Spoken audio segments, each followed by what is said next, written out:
को देखते हुए उसकी माँ प्रिया से बोली, तू फिक्र मत कर बेटा, इसको तो मैं ठिकाने लगाकर ही रहूंगी। आज के बाद यह कभी भी सिर उठाकर नहीं देखेगी। इसका मैं वो हाल करूंगी। अपनी माँ की ऐसी बातों को सुनकर आराध्या अंदर ही अंदर डर रही थी और उसे अंदेशा हो रहा था कि उसके साथ कुछ गलत होने वाला है। उसने रोते हुए अपनी माँ से बोला, माँ, आप क्या करने वाले हो मेरे साथ? माँ, आप जैसा कहोगे मैं बिल्कुल वैसे ही करूंगी। मुझे कोई सजा मत दीजिएगा। माँ, आप जैसा बोलोगे हम बिल्कुल वैसे ही रहेंगे। आराध्या की बात सुनकर उसकी माँ ने चिल्लाते हुए कहा, यह तो तुझे मेरी प्रिया से ज्यादा नंबर लाने से पहले सोचना चाहिए था। कल मुंह ही कहीं की। जब से हमारे घर में आई है तब से सिर्फ और सिर्फ हमारे लिए तूने परेशानियां ही खड़ी की हैं। लेकिन अब मैं तुझे छोड़ूंगी नहीं, तू बस देखती जा।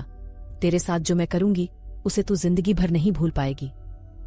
इतना कहते हुए उसकी माँ ने उसके दोनों हाथों को बांध दिया और उसे कमरे में बंद कर दिया।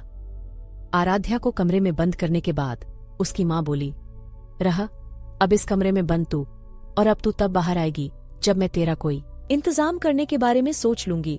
इतना बोलकर उसकी माँ ने प्रिया से कहा, नजर रखियो इस पर, यह इस कमरे से बाहर नहीं आनी चाहिए किसी भी हाल में। तो प्रिया ने भी अपना सर हाँ में हिला दिया और वह दोनों माँ बेटी वहां से चली गई। अंदर कमरे में बंद बैठी आराध्या अपनी किस्मत पर रो रही थी कि क्यों उसकी किस्मत इतनी खराब है। आखिर उसने ऐसा क्या करा है जो उसे ही इन सब चीजों को भुगतना पड़ता है? आखिर उसने किसी का क्या ही बिगाड़ा है? रोते रोते उसे अपने बाबा की याद आ गई और वह खुद से ही बोली, बाबा, आप कहाँ हो और कब तक आओगे? यहाँ हम तिल तिल करके मरते जा रहे हैं। प्लीज आ जाइए ना बाबा, प्लीज हमें माँ से बचा लीजिए। न जाने वह हमारे साथ इस बार क्या करने वाली है, हमें बहुत डर लग रहा है। और इसी तरह से अपने बाबा को याद करते करते और रोते रोते आराध्या की पूरी रात गुजर गई। देहरादून खुराना मेंशन। सुबह सब नाश्ता करने के लिए डाइनिंग टेबल पर बैठे हुए थे। तभी दादी ने बोला, अरे आज हमारे सारे शैतान दिखाई नहीं दे रहे हैं, आखिर है कहाँ ये सब? तभी शौर्य पीछे से आते हुए बोला, अरे ब्यूटीफुल, सुबह सुबह आप भी किनको याद कर रही हो? उन बंदरों की टोली को। अरे होंगे यहीं कहीं हंगामा कर रहे होंगे। आप तो बस मुझे याद करा करो। तो दादी ने शौर्य को घूर के देखते हुए कहा, शौर्य, आप सुधर जाइए, वरना हम किसी दिन मार मार के आपका भूत उतार देंगे। जब देखो तब ब्यूटीफुल ब्यूटीफुल करते रहते हैं, पूरे दिन दादी नहीं बोल सकते हैं हमें। दादी को इतना गुस्सा करते देख शौर्य बोला, दादी, क्या आप सुबह सुबह हमें डांटने लग गई? हम तो मजाक कर रहे थे। आप तो हमारी प्यारी सी दादी है ना? चलिए गुस्सा छोड़ दीजिए। तभी उन सबके कानों में शोर आया और वह शोर किसी और का नहीं, उन बंदरों की टोली का ही था। वह चारों एक दूसरे को मारते हुए आ रहे थे। यह देखकर शौर्य दादी से बोला, लीजिए, आ गए आपके नन्हे मुन्ने शैतान, हल्ला करते हुए। एक तो यह बंदरों की टोली इतना हल्ला करती है, मन करता है कि एक एक को डंडे से मारूं। शौर्य की ऐसी बातें सुनकर वो चारों उससे घुरने लगे। तो दादी बोली, खबरदार, जो हमारे बच्चों को हाथ भी लगाया तो। दादी का सपोर्ट मिलते देख वह चारों बहुत खुश हो गए। अन्या को हाथ मारते हुए नव्या बोली, दादी का मूड अच्छा लग रहा है, अनु जल्दी से बात कर लेते हैं ट्रिप पर जाने की। नव्या की बातों को सुनकर अन्या को तो जैसे सदमा ही लग गया। उसने नव्या के सर पर हाथ मारते हुए बोली, अक्ल से पैदल लड़की, दादी इतनी भी खुश नहीं हुई है जो हमें ट्रिप पर भेज दें। उन दोनों के पीछे खड़े अंश और नैतिक उनकी बातों को ध्यान से सुन रहे थे। तभी अंश बोला, अरे अन्या, एक बार ट्राई करने में क्या जा रहा है? क्या पता दादी ट्रिप के लिए हाँ कर दे, हमें एक बार पूछना तो चाहिए। इस पर अन्या बोली, क्यों नहीं, तू जाना पूछ ले जाकर, और बदले में हम सब की हिस्से की मार भी खा लियो। इस पर अंश मुंह बनाते हुए बोला, मैं तुम सबके हिस्से की मार क्यों खाऊंगा? मैं नहीं जा रहा दादी से पूछने, जिसको पूछना पूछ लो, मुझे मार खाने का कोई शौक नहीं है। तो इस पर नैतिक बोला, अच्छा बेटा, तो ट्राई करने के नाम पर हम सबको पिटवाएगा, मतलब तेरा सही है। अगर दादी ने हाँ कर दी तो ट्रिप पर भी चला जाएगा, और अगर दादी ने ना करे तो पिटेंगे हम पर, तू बच जाएगा है। ऐसे कैसे हम पिटेंगे? तो हमारे साथ तू भी पिटेगा।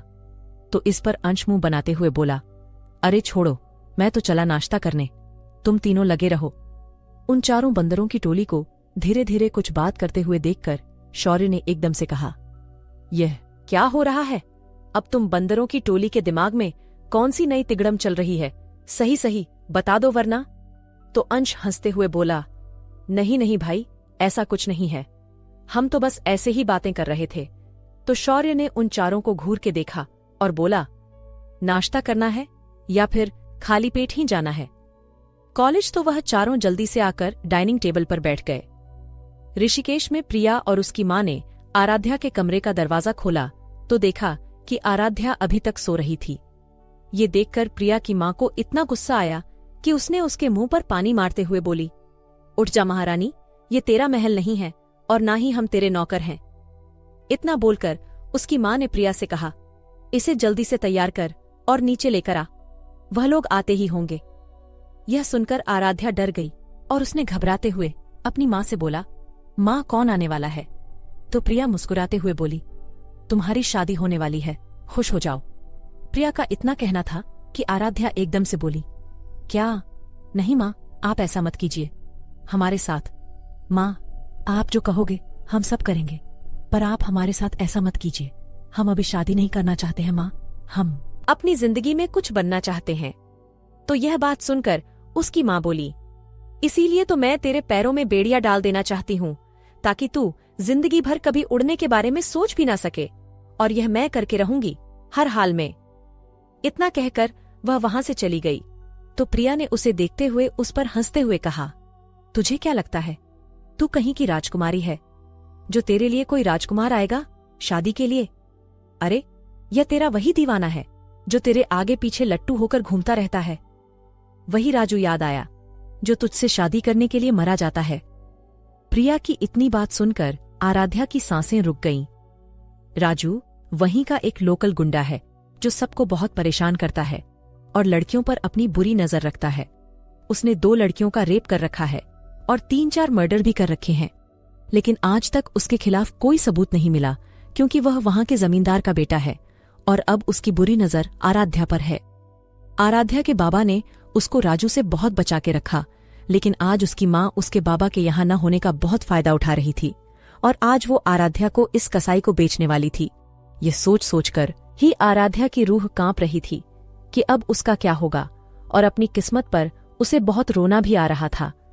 तभी आराध्या को अचानक से किसी के उसके कमरे की तरफ आने की आवाज सुनाई दी।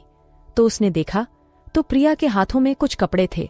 उन कपड़ों को देखकर वह समझ गई कि अब यह लोग उसकी बर्बादी के लिए उसे तैयार करेंगे। आराध्या ने प्रिया से कहा, हमने तुम्हारा कभी कुछ नहीं बिगाड़ा, हमने तो तुम्हें बहुत प्यार से रखा है। तुम तो हमारी बहन हो ना, तो तुम हमारे साथ ऐसा क्यों कर रही हो? आराध्या के इतने बोलने पर प्रिया का गुस्सा फूट पड़ा और वह बोली, बहन, तू मेरी बहन नहीं है। तुझे मेरे बाबा उठाकर लाए थे नदी किनारे से और लाकर तुझे मेरे और मेरी मां के सर पर मढ़ दिया था जिंदगी भर के लिए। ये सुनकर आराध्या तो मानो जैसे सदमे में ही चली गई। उसने हकलाते हुए खुद से ही कहा, क्या क्या क्या हम अनाथ हैं? वो अपने ख्यालों में ही थी कि प्रिया की बातें उसे हकीकत में खींच लाई। जब से तू हमारी जिंदगी में आई है, तब से मेरे बाबा ने एक बार भी मुझसे कभी प्यार से बात नहीं की, और ना ही मेरे सर पर प्यार से हाथ रखा, और ना ही मेरे को प्यार किया मेरे हिस्से का। सारा प्यार तुझे दे दिया, तेरी वजह से मेरे बाबा मुझसे दूर हो गए। मैं तुझे इस चीज के लिए कभी माफ नहीं करूंगी। हम नहीं चाहते थे कि तू इस घर में रहे, लेकिन यह बाबा की जिद थी कि तू यहाँ रहे। अगर उनके साथ ना होती तो हम तो तुझे कब का इस घर से निकालकर बाहर फेंक देते। तुझे किसने कहा कि तू इतनी खूबसूरत दिखे? हाँ, इतना तेज दिमाग है तेरा, जिसकी वजह से हर कोई सिर्फ तुझे पसंद करता था और मैं तुझसे हर चीज में पीछे रह जाती थी। चाहे मैं कितनी कोशिश कर लूं तुझसे आगे निकलने, तेरी इन्हीं सब हरकतों की वजह से मुझे तू पसंद नहीं है। और आज तेरी जिंदगी बर्बाद होते हुए देखकर और तेरा तमाशा बनते हुए देखकर मेरे से ज्यादा खुश और कोई नहीं होगा। आज मुझे तुझसे हमेशा के लिए छुटकारा मिल जाएगा। और यह बोलते हुए प्रिया जोर जोर से हंसने लगी। प्रिया की हंसी में आराध्या को अपना भविष्य अंधकार में जाता हुआ नजर आ रहा था। तभी आराध्या को कुछ याद आया कि नताशा ने उससे कहा था कि तुझे जब भी यह लगे कि तुझे इस नर्क से बाहर निकलना है तो तू एक बार मुझे बुला लियो, मैं तेरी मदद के लिए आ जाऊंगी। प्रिया के हाथ में रखी हुई थाल को आराध्या ने जोर से उछाल दिया और उस थल में रखा हुआ सारा का सारा सामान प्रिया के ऊपर गिर गया। इसी मौके का फायदा उठाकर आराध्या कमरे से बाहर भागती हुई चली गई और उसने पीछे मुड़कर देखा तक नहीं। प्रिया चिल्लाती रह गई, रुक रुक, कहाँ भागती है? तुझे छोड़ूंगी नहीं आज मैं। तूने मेरे ऊपर थाल कैसे गिराई? प्रिया को चिल्लाते हुए देखकर उसकी मां आई और बोली, क्या हो गया? तो प्रिया बोली, मां, वह कमीनी मुझे धोखा देकर यहां से भाग गई है। उसने मेरे ऊपर कपड़ों की थाल गिरा दी और मैं अपने आप को संभाल नहीं पाई और इसी मौके का फायदा उठाकर वह वहां से भाग गई। यह सुनकर प्रिया की मां ने चिल्लाते हुए कहा, बेवकूफ लड़की, ये तूने क्या किया? तू जानती है अगर उस गुंडे को आज यह लड़की नहीं मिली तो वह हमारा क्या हाल कर देगा। चल जल्दी से पकड़ उसे। लेकिन प्रिया और उसकी मां ने बहुत कोशिश करी पर वह आराध्या को कहीं भी ढूंढ नहीं पाए। आराध्या तब तक उन दोनों की पहुंच से बहुत दूर निकल चुकी थी। वह दोनों हांफते हुए इधर उधर देखने लगी और जब उन्हें आराध्या दूर दूर तक नहीं दिखी तो हार मानकर उन्हें अपने घर वापस लौटकर आना पड़ा। घर आते ही उन दोनों ने देखा कि वही गुंडा राजू अपने पूरे परिवार के साथ उनके घर में बैठा हुआ था। उसको देखकर दोनों माँ बेटी की सांसें रुक गईं। उसने दोनों से कहा, कहाँ है मेरी आराध्या? यह सुनकर प्रिया की माँ ने हकलाते हुए कहा, वह वो यहाँ नहीं है। यहाँ नहीं से क्या मतलब है तुम्हारा? उसने चिल्लाते हुए दोनों से कहा।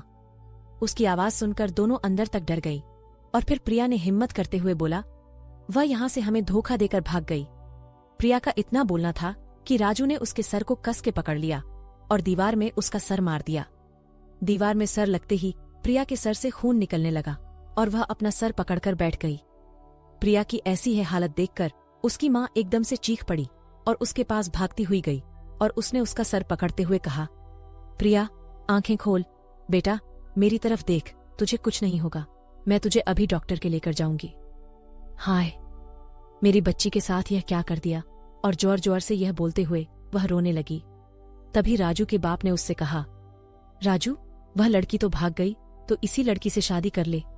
तो यह सुनकर राजू गुस्से में बोला, नहीं बाबा, मैं उसी से शादी करूंगा, वही मेरी बहू बनेगी और उसे मैं कहीं से भी ढूंढ के निकाल लाऊंगा, चाहे कुछ भी हो जाए। क्या होगा अब आगे? क्या आराध्या राजू के हाथ लग पाएगी या फिर आराध्या नताशा से मिलने में कामयाब रहेगी? और क्या नताशा आराध्या की मदद कर पाएगी? जानने के लिए सुनते रहिए।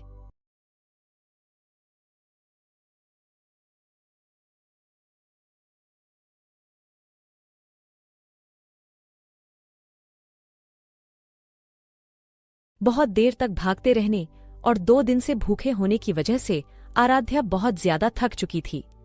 जब उसने देखा कि उसके पीछे कोई भी नहीं आ रहा है तो वह मंदिर के अंदर चली गई। वहां पर पुजारी जी बैठे हुए थे।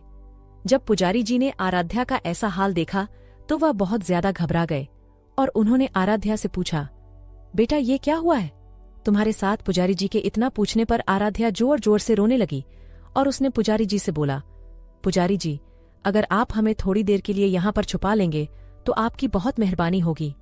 ये सुनकर पुजारी जी बोले, हाँ बेटा, तुम चिंता मत करो, हमारे होते हुए तुम्हारे साथ कुछ नहीं होगा, तुम बिल्कुल भी इस चीज की फिक्र मत करो। पुजारी जी ने आराध्या को अपनी कुटिया के अंदर छुपा दिया और खुद बाहर मंदिर में आकर बैठ गए। तभी वहां पर राजू के बहुत सारे गुंडे पहुंच गए और उन्होंने पुजारी जी से पूछा, ए पुजारी, क्या तूने यहां से किसी लड़की को गुजरते हुए देखा है? पुजारी ने जैसे ही यह सुना तो वह घबरा गए। वह समझ गए थे कि यह गुंडे आराध्या के पीछे ही आए हैं। उसे ढूंढते हुए पुजारी जी ने खुद को संभाला और वह बोले, नहीं तो हमने किसी लड़की को यहां से गुजरते हुए नहीं देखा। पुजारी के बोलने का तरीका और पुजारी के शक्ल को देखकर उन गुंडों को कुछ अजीब लग रहा था। तभी उनमें से एक गुंडे ने अपनी बंदूक उस पुजारी के सर पर रख दी और फिर उससे बोला, सच सच बता पुजारी, क्या तूने किसी लड़की को यहां से गुजरते हुए देखा है या नहीं? अपने सर पर बंदूक लगी देखकर पुजारी डर गया, लेकिन फिर भी उसने हिम्मत करते हुए कहा, मैंने कहा न तुम लोगों से, मैंने यहां से किसी लड़की को गुजरते हुए नहीं देखा है। आराध्या पुजारी की कुटिया के अंदर से ये सारी बातें सुन रही थी और उसे पुजारी के लिए बहुत डर भी लग रहा था, लेकिन वह कैसे उन गुंडों के सामने जा सकती थी, क्योंकि अगर वह एक बार उन गुंडों के सामने चली जाती तो वह लोग उसे फिर से उस नर्क में ले जाते जहां से वह अपनी जान छुड़ाकर भाग कर आई थी। तभी उस गुंडे ने उस पुजारी से कहा, देख पुजारी, अगर तूने उस लड़की को अंदर छुपा के रखा हुआ है तो चुपचाप हमें वह लड़की दे दे, क्योंकि अगर वह लड़की अंदर हुई तो हम तुझे जान से मार देंगे। ये बात सुनकर पुजारी अंदर तक डर गया, लेकिन फिर भी उसने हिम्मत करते हुए कहा, मैंने कहा ना तुम लोगों से ना तो यहाँ कोई लड़की है और ना ही मैंने किसी को गुजरते हुए देखा है, यहां से तो तुम मान क्यों नहीं लेते हो? पुजारी की बात सुनकर उस गुंडे ने कहा, यह तो हम अपने आप खुद देख लेंगे। और उसने अपने एक आदमी को पुजारी की कुटिया में जाने का इशारा किया तो पुजारी उन लोगों को रोकते हुए बोला, नहीं तुम लोग वहां नहीं जा सकते हो, वहां पर कुछ भी नहीं है। पुजारी को ऐसा करते देख उन लोगों को शक हो गया और फिर उस गुंडे ने, जिसने पुजारी के सर पर बंदूक तानी थी, उसने पुजारी के गले को कस के पकड़ लिया और फिर वह दूसरे गुंडे को इशारा करते हुए बोला कि अंदर जाकर देख कर आओ, वह लड़की अंदर छुपी हुई है या नहीं। जैसे ही वह आदमी अंदर की तरफ आ रहा था, आराध्या की धड़कनें तेज होने लगीं और वह उस कुटिया में छुपने की जगह ढूंढने लगी, बेचैनी से इधर उधर होती हुई। पर आराध्या को कहीं भी छुपने की जगह दिखाई नहीं दी। इतने में वह आदमी अंदर आ गया और उसने देखा कि आराध्या वहीं पर है, तो उसने आराध्या को गुस्से में देखा और उसका हाथ पकड़कर घसीटते हुए उसे कुटिया से बाहर लेकर आ गया। जैसे ही उस दूसरे गुंडे ने देखा कि आराध्या वहीं पर है तो उसे पुजारी पर गुस्सा आ गया और उसने पुजारी से कहा, क्यों रे पुजारी, तू तो बोल रहा था तूने यहां से किसी लड़की को गुजरते हुए नहीं देखा और ना ही तूने अंदर किसी को छुपा के रखा है, तो यह कौन है? तो पुजारी गुस्से में बोला, तो क्या करता इस बच्ची को, तुम जैसे राक्षसों के हाथों में दे देता? कभी नहीं, मैं मर जाऊंगा, लेकिन तुम जैसे राक्षसों के हाथ में इस बच्ची को कभी नहीं दूंगा उस गुंडे को। पुजारी की बात पर इतना गुस्सा आया कि उसने पुजारी को गोली मार दी। जब आराध्या ने देखा कि उस गुंडे ने पुजारी को गोली मार दी है, ये देखकर वह जोर से चिल्लाई, ये क्या कर दिया? तुम लोगों ने पुजारी जी को गोली क्यों मार दी? अरे वह तो हमारी मदद ही कर रहे थे, तुम जैसे राक्षसों से हमें बचाने के लिए, पर तुमने उनको मार दिया। कितना बड़ा पाप कर दिया तुम लोगों ने। तुम सब के सब राक्षस हो, तुम सब नर्क में जाओगे, सब के सब मरोगे। तुमने एक बेगुनाह की जान ली है, जिंदा नहीं बचोगे तुम लोग। आराध्या यह सब रोते रोते बोल ही रही थी कि पीछे से अचानक से किसी ने उसके बालों को कस के पकड़ लिया और उसके बालों में अपने मुंह को घुसाते हुए बोला, जान तुमने क्या सोचा, तुम भाग जाओगी तो क्या मैं तुम्हें ढूंढ नहीं पाऊंगा? कहा था ना, एक दिन तुम्हें अपना बनाकर ही रहूंगा। अरे मैं तो तुमसे शादी करके तुम्हें अपना बनाना चाहता था, लेकिन तुमने मुझे धोखा देकर अच्छा नहीं किया जान। और यह बोलकर वह जोर जोर से हंसने लगा। आराध्या समझ गई थी कि उसके पीछे कोई और नहीं बल्कि राजू है और अब उसके बच के जाने का कोई रास्ता बाकी नहीं रह गया है। उसने हिम्मत करते हुए एक बार फिर से बोलने की कोशिश करते हुए कहा, राजू हमें छोड़ दो, हमने तुम्हारा क्या बिगाड़ा है, हम तुमसे शादी नहीं करना चाहते। आते हैं, तुम क्यों हमारे पीछे पड़े हो? किसी और लड़की को देखो जो तुमसे प्यार करे, न कि हमारी तरह। हम तो तुम्हें पसंद भी नहीं करते हैं, तो क्यों हमारे पीछे पड़े हो? आराध्या की इतनी बात सुनते ही राजू ने एक झोर का थप्पड़ उसके गाल पर मारा तो आराध्या नीचे गिर गई। उसने आराध्या के बालों को पकड़ के उसके मुंह को अपनी तरफ खींचा और बोला, तू मुझसे प्यार कर या मत कर, लेकिन शादी तो तुझे मेरे से ही करनी पड़ेगी। मैं तेरा वो हाल करूंगा कि तू जिंदगी भर खून के आंसू रोएगी। देखती जा, अब तू बहुत भगाया है मुझे अपने पीछे, तूने, अब मैं तुझे छोड़ूंगा नहीं। इतना बोलकर राजू ने अपने आदमी को ऑर्डर देते हुए बोला, ए हरिया, चल वह गाड़ी मेरी और अपनी होने वाली भाभी के लिए खाली कर। आज हम दोनों होने वाले मियां बीवी उसी में बैठकर अपनी सुहागरात मनाने जाएंगे। यह सुनकर आराध्या के हाथ पैर फूल गए और वह जोर जोर से छटपटाने लगी। उसने बहुत चीखा, चिल्लाया कि उसे जाने दिया जाए, लेकिन राजू ने उसकी एक न सुनी और उसको जबरदस्ती गाड़ी में बिठाकर उसे वहां से ले गया। आराध्या ने गाड़ी से कूदने की भी कोशिश की, लेकिन उसने आराध्या का हाथ इतना कस के पकड़ लिया कि वह अपना हाथ उससे छुड़ा ही नहीं पा रही थी। थोड़ी दूर पहुंचने के बाद राजू आराध्या से बोला, बस थोड़ी देर और जान, फिर हम अपनी मंजिल तक पहुंच जाएंगे और फिर मैं वहां जाकर तुझे पूरी रात नोचूंगा और तू पछताएगी। आज जो तूने किया है उसके लिए काश तू ना भागी होती, काश तूने चुपचाप मुझसे शादी कर ली होती तो आज तुझे यह सब झेलना नहीं पड़ता, लेकिन अब तू पछताएगी, अपनी पूरी जिंदगी रोएगी। इस दिन को याद करके ये मेरा वादा है तेरे से। राजू की सारी बातें सुनकर आराध्या सोच सकती थी कि अब उसकी जिंदगी का अंत होने वाला है। गाड़ी चलाते चलाते राजू एक पुल के पास पहुंच गया। उस पुल के नीचे एक गहरी नदी थी जिसका बहाव बहुत तेज था। आराध्या ने सोचा, अगर उसने अभी कुछ नहीं किया तो वह फिर अपनी पूरी जिंदगी बर्बाद होते हुए अपनी आंखों से देखेगी, लेकिन अगर उसने अभी कुछ कर लिया तो शायद उसकी जिंदगी बर्बाद होने से बच जाए, या फिर अगर वह अभी मर भी गई तो भी उसे कोई गम नहीं होगा। कम से कम उसकी जिंदगी बर्बाद होने से तो बेहतर है कि वह मर जाए। इतना सोचते ही आराध्या ने राजू के हाथ पर जोर से काट लिया।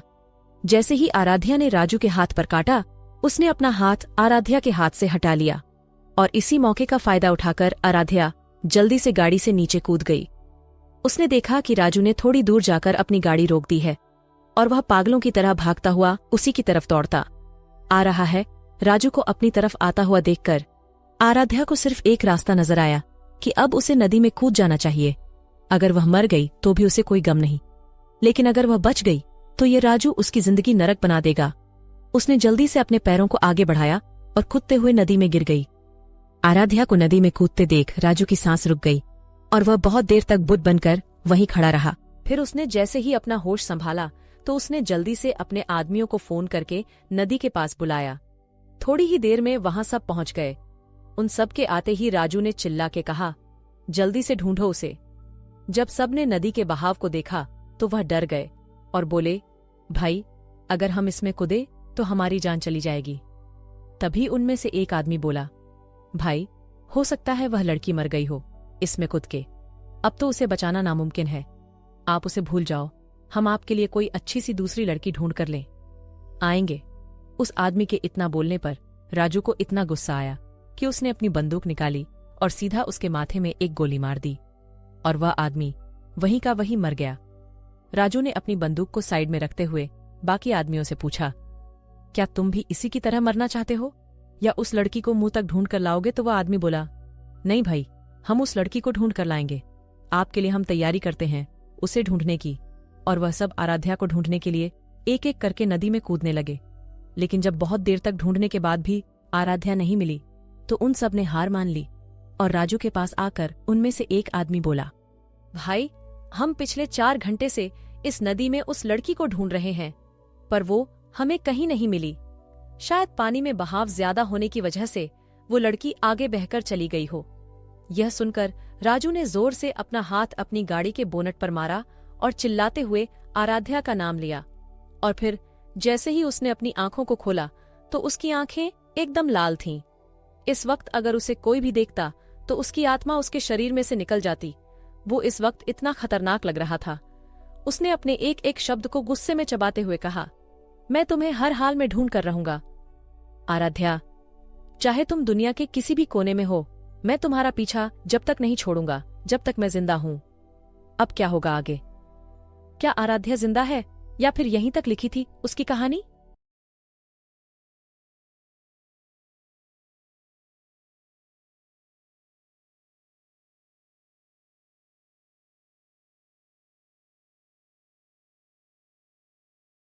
देहरादून, खुराना इंडस्ट्रीज। रुद्राक्ष अपने कैबिन में बैठे हुए अपना काम कर रहा था। तभी उसके कैबिन के बाहर नॉक हुआ तो उसने कहा, कम इन। जैसे ही दरवाजा खुला वैसे ही सामने से एक 6 फुट की हाइट वाला लड़का चलते हुए आ रहा था। उस लड़के ने रुद्राक्ष की तरफ मुस्कुराते हुए देखा और बोला, मेरे भाई। रुद्राक्ष ने जैसे ही यह आवाज सुनी उसने एकदम से सर उठाकर ऊपर देखा तो उसके सामने उसके बचपन का दोस्त और उसका भाई मिहिर खड़ा था। ये है मिहिर रावत, रुद्राक्ष के बचपन का दोस्त। ये दोनों दोस्त कम भाई ज्यादा है, एक दूसरे के लिए किसी की जान ले भी सकते हैं और एक दूसरे के लिए खुद की जान दे भी सकते हैं। मिहिर को देखते हुए रुद्राक्ष मुस्कुराते हुए बोला, मेरे भाई। दोनों भाई एक दूसरे के गले लगे और फिर एक दूसरे की तरफ देखते हुए बोल, कैसा है तू? फिर दोनों एक साथ हंस पड़े। फिर उसके बाद मिहिर ने शुरुआत करते हुए कहा, मैं बहुत बढ़िया हूं और हां, हमारे लंदन की डील सक्सेसफुल रही, अच्छे से हो गई। तो उस पर रुद्राक्ष बोला, दैट्स गुड। वैसे तुम आए कब? तुमने हमें बताया नहीं। तो इस पर मिहिर बोला, अरे यार ऐसा था, दादी का मुझसे मिलने का बहुत मन था तो मैं सीधा पहले दादी के पास चला गया घर पर। फिर थोड़ी देर वहां पर रेस्ट करके तब मैं तेरे पास आ गया। तो उस पर रुद्राक्ष बोला, अच्छा, घर पर सब कैसे हैं? तो मिहिर बोला, घर पर सब बहुत अच्छे हैं। मिहिर के परिवार में बस मिहिर और उसकी 2 जुड़वा बहनें और उसकी दादी है।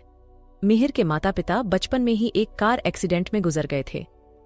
तब से लेकर अब तक मिहिर को और उसकी दोनों बहनों को रुद्राक्ष की फैमिली ने बहुत सपोर्ट किया है, और मिहिर की दादी रुद्राक्ष की दादी की बचपन की दोस्त भी थी, इसलिए उन्होंने और अच्छे से मिहिर की फैमिली को संभाल लिया। मिहिर को और उसकी फैमिली को रुद्राक्ष की फैमिली ने कभी भी अपने परिवार से अलग नहीं समझा, बल्कि उन्होंने उसके परिवार को अपने परिवार से भी ज्यादा प्यार दिया। इसी वजह से मिहिर हर वक्त रुद्राक्ष के साथ ही रहता है, और रुद्राक्ष ने अपने साथ ही मिहिर को बिजनेस में लगा लिया, ताकि मिहिर को कभी भी ये न लगे कि उसका अपना कोई नहीं है। बहुत देर तक बात करते करते फिर मिहिर रुद्राक्ष से बोला, अच्छा, एक बात बता, घर पर सब कैसे हैं? तो उस पर रुद्राक्ष बोला, घर पर सब अच्छे हैं, तुम्हें बहुत याद करते हैं, खास करके हमारी बंदरों की टोली। वह तो तुम्हें बहुत ही याद करती है, क्योंकि तुम सबके सरदार जो हो। जब सब मिल जाते हो तो बहुत शैतानियां करते हो, और तुम्हारी वजह से उन्हें भी छूट मिल जाती है शैतानियां करने की। वैसे वह कम शैतान है जो तुम और मिल जाते हो उन सब के साथ। तो इस पर मिहिर हंसते हुए बोलता है, अरे यार, अब तू तो मस्ती करता नहीं है किसी के साथ में। वह बेचारे तेरे आगे कुछ भी करने से डरते हैं कि अगर उनकी आवाज भी निकल गई तो तू उनका गला दबा देगा। तो मस्ती तो बहुत ही दूर की बात है। अब बचा, मैं जिसके साथ रहकर वह थोड़ा अच्छा फील करते हैं, तो उसमें बुराई क्या है? मुझे भी अच्छा लगता है उनकी कंपनी में। मिहिर की ऐसी बातें सुनकर रुद्राक्ष मुंह बनाकर बोलता है, मैं पागल नहीं हूँ जो तुम लोगों की तरह पूरे दिन पागलों की तरह इधर उधर घूमता रहूं और हर किसी को परेशान करूं। भूल गए उन सबके साथ मिलकर फिर तुम भी दादी से कितनी डांट और मार खाते हो। तो इस पर मिहिर बोलता है, अरे तो क्या हो गया यार, दादी भी तो अपनी है मार दिया, तो क्या हो गया? वैसे दादी के हाथ से मार खाने में अपना ही मजा आता है। फिर वह ऐसे बोलकर हंसने लगा। तभी कैबिन का दरवाजा नॉक हुआ तो रुद्राक्ष ने बोला, कम इन। रुद्राक्ष के ऐसा बोलते ही शौर्य अंदर आया। शौर्य को देखकर मिहिर खुश होते हुए बोला, अरे छोटे, कैसे हो? तो शौर्य के लटके हुए मुंह पर खुशी आ गई और उसने जल्दी से मिहिर को गले लगाते हुए कहा, मिहिर भाई, आप कब आए? तो शौर्य की इस बात पर मिहिर बोला, बस 2 दिन पहले। तो मिहिर की बात सुनकर शौर्य खुश होते हुए बोला, थैंक गॉड, भगवान ने मेरी सुन ली। आप आ गए भाई, अब आप रुद्र भाई को संभालिएगा, ये हमें बहुत परेशान करते हैं।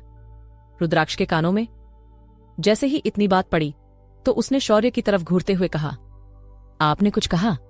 छोटे रुद्राक्ष की इतनी खतरनाक आवाज सुनकर शौर्य हंसते हुए बोला, नहीं भाई, मैं क्या कह सकता हूँ, कुछ भी तो नहीं। मैं तो बस मिहिर भाई से इतना बोल रहा था कि मैं उन्हें कितना याद कर रहा था। अब वह आ गया है ना, तो हम सब मिलकर खूब सारी मस्ती करेंगे। शौर्य की तरफ घूरते हुए रुद्राक्ष बोला, छोटे, जाकर अपना काम करिए, यहाँ पर फालतू का टाइम पास करने की जरूरत नहीं है, यहाँ पर आप काम करने आते हैं। रुद्राक्ष की इतनी खतरनाक आवाज सुनकर शौर्य अपने मन में ही बोला, मैं तो अच्छा खासा खुश था अपनी जिंदगी में। मैंने कब कहा था कि मुझे ऑफिस में लाकर फेंक दो, लेकिन नहीं, मेरी खुशी तो इस घर में किसी से देखी ही नहीं जाती है। शौर्य का इतना बोलना था कि अब रुद्राक्ष के गुस्से की हद पार हो गई और वह चिल्लाकर बोला, छोटे, काम बताओ। रुद्राक्ष की इतनी गहरी आवाज सुनकर शौर्य के होश ठिकाने आ गए और उसने हकलाते हुए कहा, भाई, वह न, मैं ना राघव सर को ढूंढ रहा था। शौर्य की इतनी बात सुनकर रुद्राक्ष ने उसको गुस्से में घूरते हुए देखा और बोला, क्योंकि राघव हमारे पर्सनल असिस्टेंट है, तो इसका मतलब हम उन्हें अपनी जेब में लेकर घूमते हैं। छोटे, क्या आपको ऐसा लगता है? रुद्राक्ष की ऐसी बात सुनकर शौर्य ने कहा, नहीं भाई, वह तो हमें लगा था कि शायद वो हमें यहाँ मिल जाए, तो हम उन्हें यहाँ ढूंढते ढूंढते आ गए। इस पर रुद्राक्ष ने कहा, वह फाइनेंस डिपार्टमेंट में होंगे, हमने वही भेजा है, उन्हें जाकर देखिए, आपको वह वहीं मिलेंगे। रुद्राक्ष का इतना बोलना था कि शौर्य के पैरों में तो जैसे पहिए ही लग गए और वह वहां से भागता चला गया। शौर्य की ऐसी हालत देखकर तो मिहिर पेट पकड़ के हंसने लगा और बोला, क्या भाई, तूने क्या हाल कर दिया बेचारे शौर्य का? बच्चा है, वह तो उसके साथ ऐसे क्यों करता है? देख, वह कितना डर गया। इस पर रुद्राक्ष बोला, हम जानते हैं कि वह बच्चे हैं, लेकिन हम नहीं चाहते कि वह अपनी जिंदगी में हमेशा बच्चे बनकर रहे। हाँ, यह बात सच है कि हम उन पर अभी कोई जिम्मेदारी नहीं डालना चाहते हैं ताकि वह अपनी जिंदगी खुलकर जी सके, लेकिन इसका मतलब यह भी नहीं है कि वह कभी समझे ही ना कि उनको बड़ा भी होना है और समझदार भी बनना है। ये सब उन्हीं के लिए है जो हम कर रहे हैं। आज उन्हें हम बुरे लग रहे होंगे, लेकिन कल को जब वह जिम्मेदार बन जाएंगे तो वह समझ जाएंगे कि हमने जो भी करा था वो सिर्फ उनकी भलाई के लिए किया था। रुद्राक्ष की ऐसी बातें सुनकर मिहिर ने अपने दिल पर हाथ रखते हुए बड़ी एक्टिंग करते हुए कहा, वाह भाई, क्या लाइंस बोली है तूने, मेरे तो आंसू निकल आए। मिहिर की ऐसी बातें सुनकर रुद्राक्ष ने उसके एक मुक्का मारते हुए कहा, चलो हटो, ड्रामा बंद करो और हमें काम करने दो, तुम जाओ यहां से। तो मिहिर बोला, अरे भाई, कितना काम करेगा, चलना कहीं घूमने चलते हैं, पार्टी करेंगे। आज बहुत दिन हो गए यार, पार्टी नहीं करी। तो रुद्राक्ष बोला, नहीं आज हमें काम है, फिर कभी इस पर। मिहिर उसे खींचते हुए ले जाते हुए बोला, लेकर तो तुझे मैं आज जाऊंगा, क्योंकि तू हर बार ऐसे ही ड्रामा करता है। बहुत काम कर लिया, बाकी का काम बाद में करना, अभी चल मेरे साथ। तो मिहिर की जबरदस्ती करने पर रुद्राक्ष भी उसके साथ चला गया। Doon university. Dehradun lunch break हो गया था। कैफेटेरिया में वह चारों बंदरों की टोली और उनके कुछ दोस्त बैठे हुए थे। तो उनमें से एक बोला, अंश यार कुछ प्लान बनाओ ना, हमें ट्रिप पर जाना है। इस पर अंश बोला, मैं क्या करूं यार, मेरी तो हिम्मत ही नहीं हो रही है दादी से बात करने की। जैसे ही बात करने की सोचता हूं वैसे ही दादी की उड़ती हुई चप्पल नजर आती है जो सीधा मेरे सर पर लगती है आके। तो दूसरी तरफ से माही बोलती है, अन्या यार तू ही बात कर लेना दादी से, क्योंकि अगर वो हां नहीं बोलेंगी ना तो मेरी दादी भी हां नहीं बोलेंगी। तुम तो जानते हो ना वह दोनों कितनी पक्की वाली दोस्त है। ये है माही मिहिर की छोटी बहन और रुद्राक्ष की दादी की बचपन की सहेली सुजाता रावत की पोती। यह भी इन बंदरों की टोली में से ही थी। वहीं उन बंदरों की टोली के साथ में एक लड़की और बैठी हुई थी। उसने चश्मा लगा रखा था, लेकिन वह दिखने में बहुत क्यूट थी। वह लगातार अपनी किताब में से देखते हुए कुछ पढ़ रही थी। उसे कोई मतलब नहीं था कि यह लोग क्या कर रहे हैं। तो उसको देखते हुए नव्या बोली, ये देखो हमारी हीरोइन को, हम यहां परेशान हैं कि ट्रिप पर कैसे जाएं, और ये मैडम जो है आराम से अपनी किताब को पढ़ने में लगी हुई है। तभी उस लड़की ने नव्या की तरफ नजर उठाकर देखा और बोली, नव्या, हमने तो पहले भी कहा था हमें इस ट्रिप से कोई मतलब नहीं है, हम तो सिर्फ अपनी पढ़ाई करना चाहते हैं। तुम सभी हो जो ट्रिप के पीछे पागल हुए जा रहे हो। तो यह है वाणी माही की जुड़वा बहन और मिहिर की छोटी बहन। कहने को तो वाणी और माही दोनों जुड़वा बहनें हैं, लेकिन है दोनों एक दूसरे से बिल्कुल अलग। जहां माही को हर वक्त मस्ती और शैतानी सुझती रहती है, वही वाणी हर वक्त सिर्फ अपनी पढ़ाई में लगी रहती है। वाणी की ऐसी बातें सुनकर वह सब उसे घूर कर देखने लगे।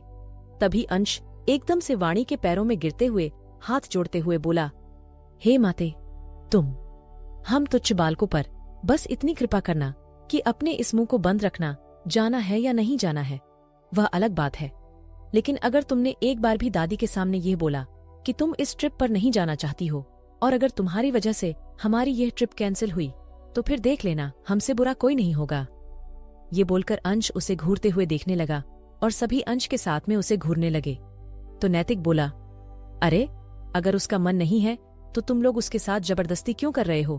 वह नहीं जाना चाहती है और मेरा भी मन नहीं है जाने का। एग्जाम्स आ रहे हैं, हमें पढ़ना चाहिए, और तुम लोगों को ट्रिप पर जाने की पड़ी है। तो यह सुनकर वह सब उन दोनों को घूरने लगे।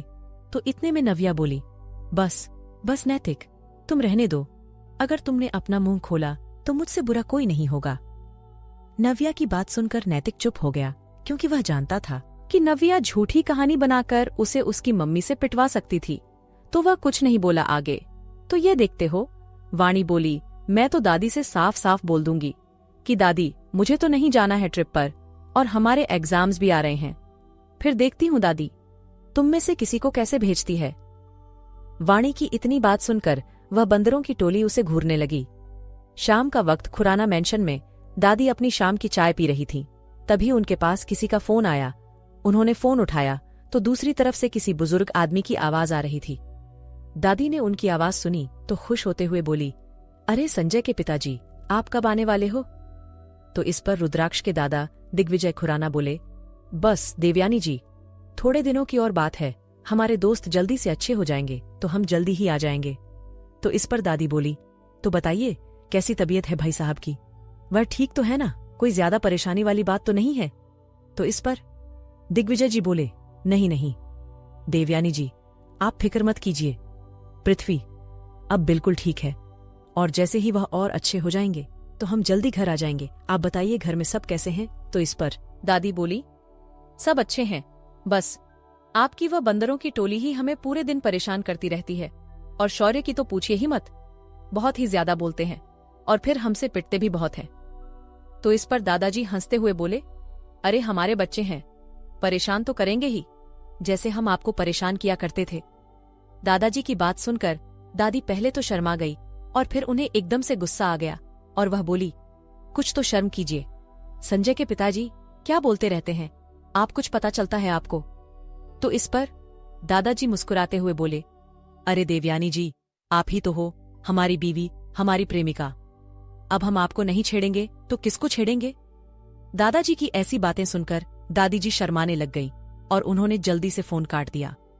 तभी पीछे से विधि जी आई और बोली, माँ किसका फोन आया था? इस पर दादी बोली, आपके पिताजी का फोन आया था, बता रहे थे कि भाई साहब की तबीयत अब पहले से ठीक है और बता रहे थे कि जैसे ही वह अच्छे हो जाएंगे तो वह घर आ जाएंगे। ये सुनकर विधि जी बोली, ये तो बहुत अच्छी बात है माँ, अंकल जी पहले से ठीक हो रहे हैं, भगवान करे वह बिल्कुल ठीक हो जाए और फिर हम सबके साथ अच्छे से। हंसे बोले, पहले की तरह तो इस पर? दादी बोली, हाँ विधि बेटा, हम भी यही चाहते हैं, पर पता नहीं किस्मत को क्या ही मंजूर है। पहले तो उनके घर में वह हादसा हो गया और फिर उसके बाद चीजें खराब होती चली गईं।